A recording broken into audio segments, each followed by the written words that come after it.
10 ఏళ్ల క్రితం తెలంగాణ రాష్ట్రం ఏర్పడినప్పుడు తెలంగాణ బాపుగా కొంతకాలం పాటు పిలిపించుకున్న మాజీ ముఖ్యమంత్రి కేసీఆర్ కుమార్తె కవితను ఎన్ఫోర్స్మెంట్ డైరెక్టరేట్ అధికారులు ఈ విధంగా అరెస్ట్ చేసి ఢిల్లీకి తీసుకుపోతారని ఆనాడు ఎవరైనా ఊహించారా? కవిత అరెస్టు న్యాయమా అన్యాయమా అన్న విషయం పక్కన పెడితే ఈ దుస్థితికి ఆమె స్వయం కృతాపరాధమే కారణం. 10 ఏళ్ల పాటు ఏకఛత్రాధిపత్యంగా పాలించిన తెలంగాణ రాష్ట్రంలో సంపాదించుకోవడానికి అవకాశాలే లేనట్టుగా, సంపాదించుకున్నది చాలదు అన్నట్టుగా ఆమె ఏకంగా దేశ రాజధాని ఢిల్లీలో లిక్కర్ వ్యాపారంలోకి కూడా చొరబడ్డారు. ఫలితమే ఈ అరెస్ట్. కవిత అరెస్టు అన్యాయం, అక్రమం, అప్రజాస్వామికమని కేటీఆర్, హరీష్ రావు వంటి వారు గగ్గోలు పెట్టడం గురివింద సామెతను గుర్తుకు తెస్తున్నది. కేసీఆర్ ముఖ్యమంత్రిగా ఉన్నప్పుడు ఎమ్మెల్సీ ఎన్నికల సందర్భంగా ప్రస్తుత ముఖ్యమంత్రి రేవంత్ రెడ్డిని ఓటుకు నోటు కేసులో అరెస్ట్ చేసి జైలుకు పంపలేదా? శాసనసభ, రాజ్యసభ ఎన్నికల సందర్భంగా గతంలో అనేక సందర్భాలలో శాసనసభ్యులకు, ఇతరులకు డబ్బు ముట్టజెప్పడం జరిగింది. అంతేకాదు, తెలుగుదేశం, కాంగ్రెస్ పార్టీ తరపున గెలిచిన పలువురు శాసనసభ్యులకు భారీ మొత్తాల్లో డబ్బు ఆశ చూపి బీఆర్ఎస్ లో చేర్చుకోవడం నిజం కాదా? అయినా రేవంత్ రెడ్డి మాత్రమే కని విని ఎరుగని నేరానికి పాల్పడినట్టుగా ప్రచారం చేసి కొన్ని నెలల పాటు జైల్లో నిర్బంధించారు. అప్పటి ఆంధ్రప్రదేశ్ ముఖ్యమంత్రి చంద్రబాబుకు కూడా ఈ కేసుతో ముడిపెట్టి హైదరాబాద్ వదిలిపోవాలని షరతు పెట్టారు. ఈడీ అధికారులు ఉద్దేశపూర్వకంగానే కవితకు న్యాయస్థానాలలో ఉపశమనం లభించకుండా శుక్రవారం నాడు అరెస్ట్ చేశారని కేటీఆర్ ఆరోపిస్తున్నారు గాని తాము అధికారంలో ఉన్నప్పుడు ఏం చేశారో మరిచిపోతే ఎలా? ఒక్కగానొక్క కూతురు పెళ్లి ఘనంగా నిర్వహించుకునే అవకాశం రేవంత్ రెడ్డికి ఇవ్వలేదే?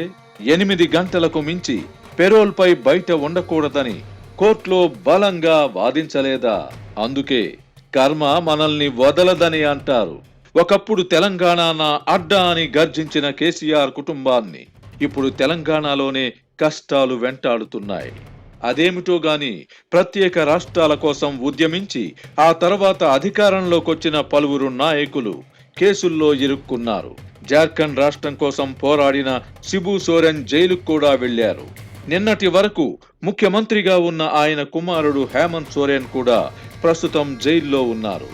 జేఎంఎం ముడుపుల కేసులో నాటి ప్రధాని పివి నరసింహారావు కూడా కోర్టు మెట్లెక్కాల్సి వచ్చింది. ఇప్పుడు భారత రాష్ట్ర సమితి వంతొచ్చింది. కొట్లాడి సాధించుకున్న ప్రత్యేక రాష్ట్రాలను సొంత జాగీర్లు చేసుకొని పాడి ఆవులుగా మార్చుకునే ప్రయత్నం చేయడమే ఈ అనర్థాలకు కారణం కాదా? ఆశకు అంతుండాలి. డబ్బు సంపాదనకు అలవాటు పడిన రాజకీయ నాయకులు, అధికారులను సమాజం కూడా ఒక స్థాయి వరకే మన్నిస్తుంది. అత్యాశకు పోయినప్పుడే ఇలాంటి తిప్పలొస్తాయి. ఇప్పుడు కవిత విషయంలో కూడా జరుగుతున్నది ఇదే. 2014 నుంచి నిన్నటి వరకు అధికారంలో కొనసాగిన కల్వకుంట్ల కుటుంబం అడుగడుగున అధికార దర్పం ప్రదర్శించింది.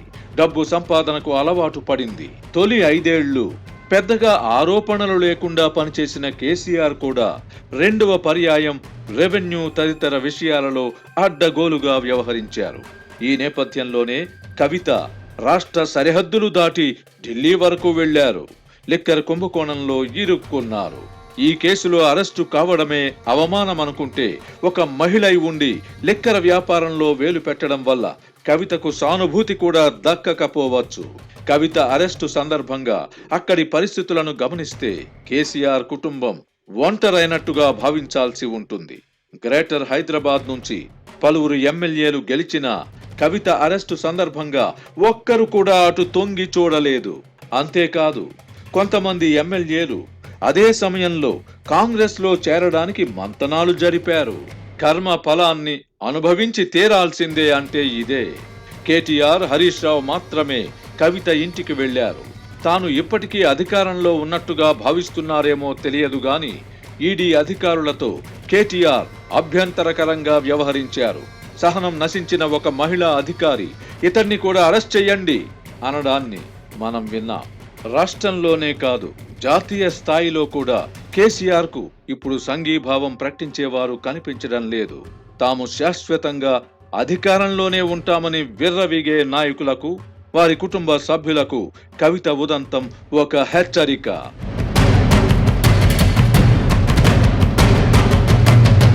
మొత్తం మీద తెలంగాణ ప్రస్తుత ముఖ్యమంత్రి రేవంత్ రెడ్డి మహర్జాతకుడనే చెప్పాలి. ఈ అరెస్ట్ ఏదో శాసనసభ ఎన్నికలకు ముందు జరిగి ఉంటే కాంగ్రెస్ పార్టీకి మెజారిటీ లభించి ఉండేది కాదు. రేవంత్ రెడ్డి ముఖ్యమంత్రి అయి ఉండేవారు కారు. కవిత అరెస్టును కేసీఆర్ అండ్ కో ఎంతవరకు ఉపయోగించుకొని ఉండేవారో తెలియదు గాని బీఆర్ఎస్ తో తమకు అవగాహన లేదని చెప్పుకునే మహదావకాశం భారతీయ జనతా పార్టీకి దక్కేది. ఈ రెండు పార్టీల మధ్య లాలూచీ ఉందన్న అభిప్రాయాన్ని తొలగించగలిగి ఉంటే శాసనసభ ఎన్నికల్లో బీజేపీ మెరుగైన ఫలితాలు సాధించి ఉండేది. అలా జరగలేదు కనుకే కాంగ్రెస్ లాభపడగలిగింది. అదను చూసి దెబ్బ కొట్టాలని అంటారు. కవితను అరెస్ట్ చేయడం కూడా ఇప్పుడు బీజేపీకి మేలు చేయకపోవచ్చునన్న అభిప్రాయం వినిపిస్తోంది. ఇప్పుడు ఈ అరెస్టు కేసీఆర్ అండ్ కోకు ఉపయోగపడే అవకాశం ఉందని కూడా అంటున్నారు.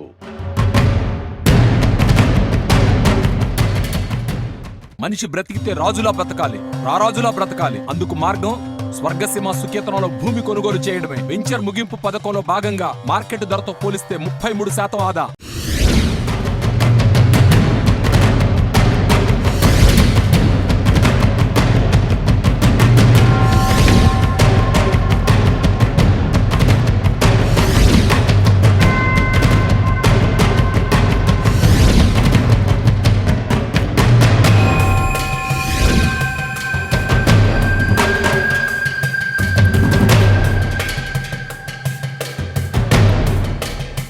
శాసనసభ ఎన్నికల్లో ఓడిపోయిన నాటి నుంచి కేసీఆర్ కు కష్టాలు మొదలయ్యాయి.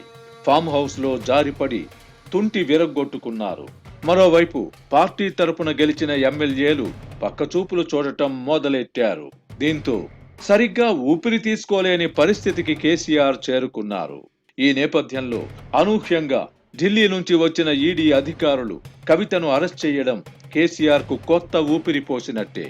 నగరంలో ప్రధాని నరేంద్ర మోదీ రోడ్ షో జరుగుతున్న సమయంలోనే కవిత అరెస్టు జరగడం కాకతాళీయం కాకపోవచ్చు.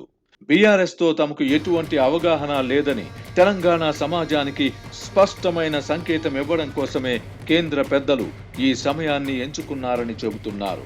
లోక్సభ ఎన్నికలకు షెడ్యూల్ కూడా వెలువడింది. లిక్కర్ కుంభకోణంలో ఢిల్లీ ముఖ్యమంత్రి కేజ్రీవాల్ ను అరెస్ట్ చేసే క్రమంలో తొలిమెట్టుగా కవిత అరెస్టు జరిగిందన్న అభిప్రాయం కూడా ఉంది. ఇండియా కూటమిలో కేజ్రీవాల్ కీలకంగా ఉన్న విషయం విదితమే. మరోవైపు ఎలక్టోరల్ బాండ్ల వివరాలు బయట పెట్టాల్సి రావడం కూడా కేంద్ర పెద్దలకు చికాకు కలిగిస్తోంది. అనేక కేసులలో విచారణ ఎదుర్కొంటున్న లాటరీ కింగ్ మార్టిన్ కూడా భారీ మొత్తంలో ఎలక్టోరల్ బాండ్స్ కొనుగోలు చేయడం, మరికొన్ని కంపెనీలు తమ వార్షిక లాభాలను మించి బాండ్లు కొనడం, సిబిఐ ఈడీ దాడుల తరువాత మరికొన్ని కంపెనీలు బాండ్లు కొనడం వంటి అంశాలు ఇప్పుడు వెలుగులోకొచ్చాయి. జాతీయ స్థాయిలో ఈ అంశం చర్చనీయాంశమయ్యింది. నిజానికి ఈ బాండ్ల వ్యవహారం లోక్సభ ఎన్నికలకు ముందు బయటపడటం కేంద్ర పెద్దలను ఆత్మరక్షణలో పడేయాలి. అయితే ఒకప్పుడు బోఫోర్స్ తరహాలో ప్రతిపక్షాలన్నీ ఏకమై కేంద్ర ప్రభుత్వాన్ని ఇరకాటంలో పెట్టగల పరిస్థితి ఇప్పుడు లేదు. రాష్ట్రాలలో అధికారంలో ఉన్న ప్రాంతీయ పార్టీలతో పాటు మరికొన్ని రాష్ట్రాలలో బలంగా ఉన్న ప్రాంతీయ పార్టీలు కూడా ప్రధాని మోదీని ధిక్కరించే పరిస్థితి లేదు. కాంగ్రెస్ పార్టీ దేశవ్యాపితంగా బలహీనపడింది.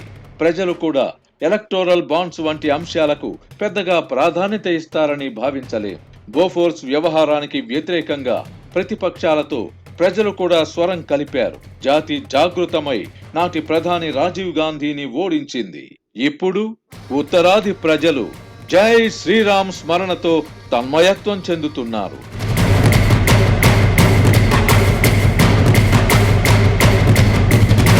పశ్చిమ బెంగాల్ ముఖ్యమంత్రి మమతా బెనర్జీ కూడా సొంత రాష్ట్రానికే పరిమితమవుతున్నారు. ఈ నేపథ్యంలో ప్రతిపక్షాలను కూడగట్టే నాయకుడే లేకుండా పోయారు. ఢిల్లీ ముఖ్యమంత్రి కేజ్రీవాల్ ఒక్కరే ఇంకా కేంద్రానికి వ్యతిరేకంగా గొంతెత్తుతున్నారు. అయితే లిక్కర్ కేసులో ఇరుక్కున్న ఆయనను కూడా ఇవాళ రేపు ఈడీ అధికారులు అరెస్ట్ చేయవచ్చు. అదే జరిగితే కేంద్ర పెద్దలను ఎదిరించే దమ్ము ధైర్యం ఎవ్వరికీ మిగలకపోవచ్చు. తెలంగాణ రాష్ట్ర సమితిని జాతీయ పార్టీగా ప్రకటించి పార్టీ పేరును కూడా భారత రాష్ట్ర సమితిగా మార్చుకున్న కేసీఆర్ కూడా సొంత రాష్ట్రంలోనే ఓడిపోయారు. ప్రజలు అత్యాశకు పోయి తనను ఓడించారని, తనను గెలిపించి ఉంటే జాతీయ స్థాయిలో అగ్గిపెట్టి ఉండేవాడినని కేసీఆర్ తాజాగా కరీంనగర్లో చెప్పుకున్నారు గాని ఆయనకు అంత సీన్ లేదు. అసెంబ్లీ ఎన్నికల తరువాత భారతీయ జనతా పార్టీతో పొత్తు కోసం కేసీఆర్ అనేక మార్గాల్లో ప్రయత్నించారు. అయితే శాసనసభ ఎన్నికల ముందు జరిగిన తప్పు రిపీట్ కాకూడదన్న ఉద్దేశంతో బీజేపీ పెద్దలు పొత్తు ప్రతిపాదనను నిర్ద్వందంగా తిరస్కరించారు. ఈ క్రమంలోనే అదను కాకపోయినా కవిత అరెస్టుకు గ్రీన్ సిగ్నల్ ఇచ్చారు. ఎన్నికల షెడ్యూల్ కూడా వెలువడినందున ఇప్పుడు తెలంగాణలో లోక్సభ ఎన్నికల పోరు రసవత్తరంగా మారబోతోంది.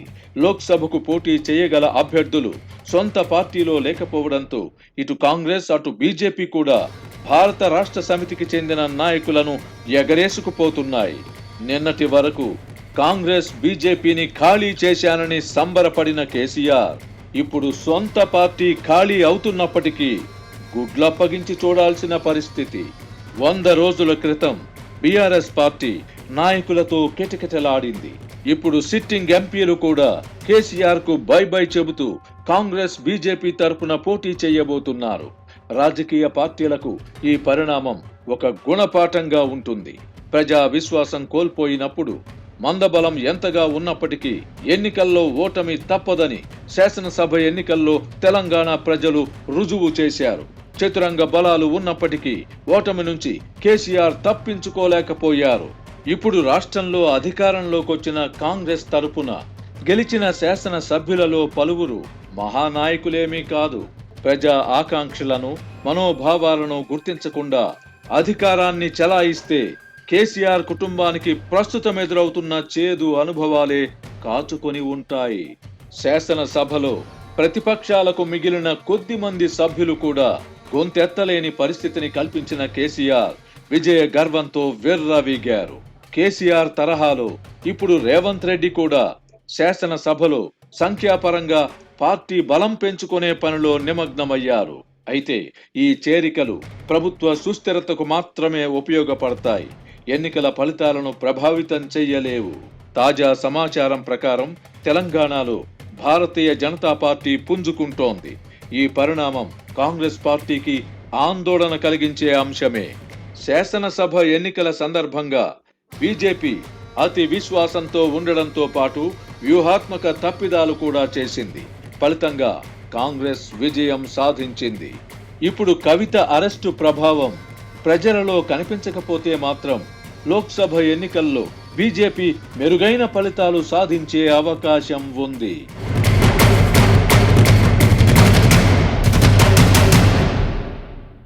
మనిషి బ్రతికితే రాజులా బ్రతకాలి, రారాజులా బ్రతకాలి. అందుకు మార్గం స్వర్గసీమ సుకేతనంలో భూమి కొనుగోలు చేయడమే. వెంచర్ ముగింపు పథకంలో భాగంగా మార్కెట్ ధరతో పోలిస్తే 33% ఆదా.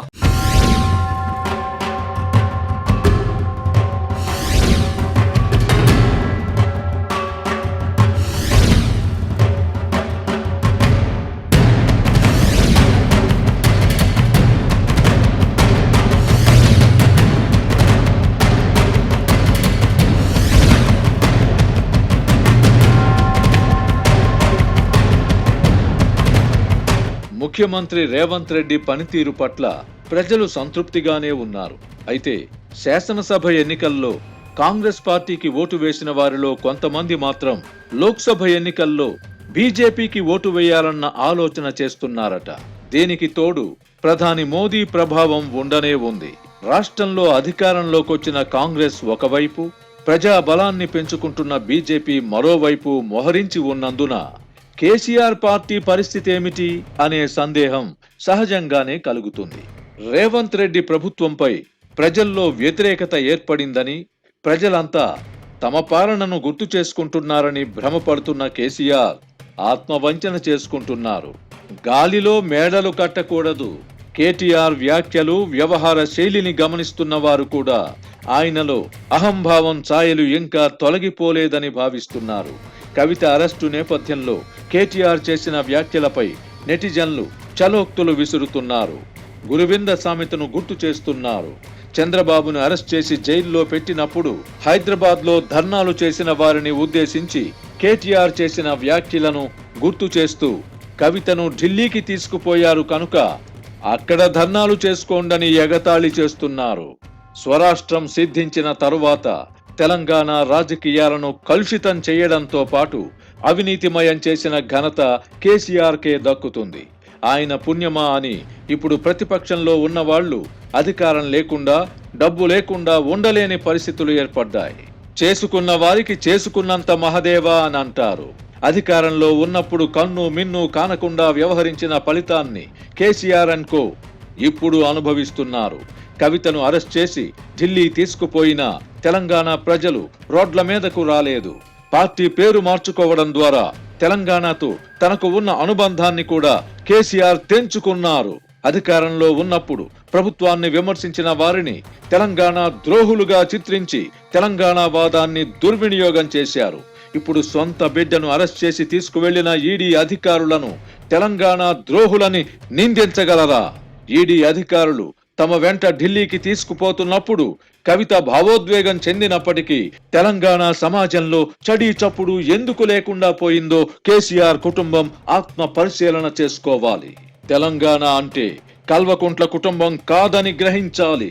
ఉద్యమ సమయంలో తమ ఆకాంక్షను నెరవేర్చగలిగే నాయకుడిని కేసీఆర్ లో చూశారు. అధికారంలోకొచ్చాక ఆయనలోని నియంతను ఫ్యూడల్ను చూశారు. కుటుంబ సభ్యుల దర్పాన్ని అధికార దుర్వినియోగాన్ని గమనించారు. ఫలితంగా కేసీఆర్ ఇప్పుడు ఒంటరి వారయ్యారు. అసెంబ్లీ ఎన్నికలకు ముందు కవిత అరెస్టును ఆపడానికి ప్రయత్నించి ఉండకపోతే అధికారం కోల్పోవాల్సిన పరిస్థితి ఎదురయ్యేది కాదన్న అభిప్రాయం కూడా ఉంది. ఇప్పుడు అటు అధికారం కోల్పోయారు, ఇటు కుమార్తె అరెస్టును నిలువరించలేకపోయారు. తోటకూర కాడలు దొంగిలించిన నాడే మందలించి ఉంటే అన్నట్టుగా కుటుంబ సభ్యులను ప్రారంభంలోనే కట్టడి చేసి ఉంటే కేసీఆర్ కు ప్రస్తుత దుస్థితి దాపురించి ఉండేది కాదు. తెలంగాణ సమాజాన్ని తాను మాత్రమే కాచి వడపోశానని చెప్పుకునే కేసీఆర్ తెలంగాణ ప్రజలకు ఆత్మ గౌరవం అత్యంత ప్రధానమన్న వాస్తవం ఎందుకు గ్రహించలేకపోయారో ఇప్పటికైనా మించిపోయిందేమీ లేదు. తనలోని అహాన్ని విడనాడి ఆత్మ పరిశీలన చేసుకుంటూ ప్రజాస్వామ్యబద్ధంగా వ్యవహరించగలిగితే ప్రజలు మళ్లీ ఆయనను ఆదరించే అవకాశం లేకపోలేదు. ఫ్లోటింగ్ నాయకులను చూసి ముడుసుకునే వారికి కేసీఆర్ ఒక ఉదాహరణగా నిలుస్తారు.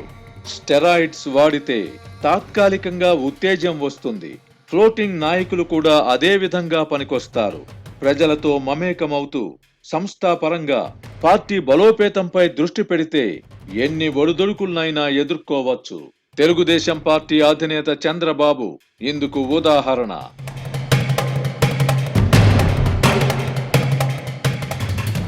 మనిషి బ్రతికితే రాజులా బ్రతకాలి, రారాజులా బ్రతకాలి. అందుకు మార్గం స్వర్గసీమ సుకేతనంలో భూమి కొనుగోలు చేయడమే. వెంచర్ ముగింపు పథకంలో భాగంగా మార్కెట్ ధరతో పోలిస్తే 33% ఆదా.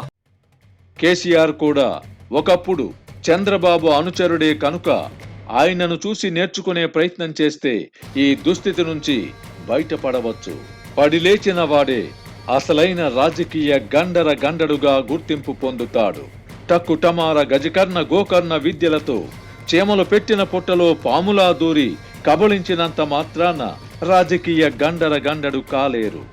లోక్సభ ఎన్నికల్లో ఎన్ని సీట్లు గెలుస్తారన్న విషయం పక్కన పెడితే ఓట్ల పరంగానైనా ద్వితీయ స్థానంలో నిలబడగలిగితే కేసీఆర్ నిలదొక్కునే అవకాశం ఉంటుంది.